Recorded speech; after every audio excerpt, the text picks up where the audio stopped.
সেবাশ্রম বিশ্বশান্তির ধাম মিশনের পক্ষ থেকে বাঁকুড়া জেলার ৫৫টি পূজা মণ্ডপ শারদীয় সম্মান ও বস্ত্রদান দিচ্ছেন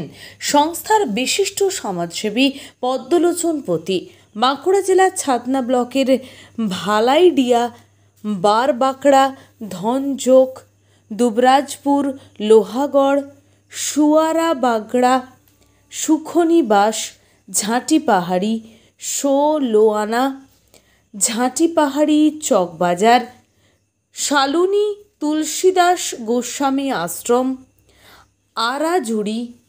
ময়রাগেরা, রাঙামাটি মিলন সংঘ,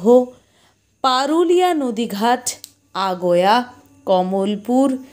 কেশরা, মেটালা, লাইকদিহি, হরিগ্রাম আদি, জামবেদ্দা, ভগবানপুর সার্বজনীন দুর্গ কমিটির হাতে শারদীয় সম্মান 2025 ও বস্ত্র তুলে দিচ্ছেন সেবাশ্রম বিশ্বশান্তির ধাম মিশনের কর্মকর্তাবৃন্দ।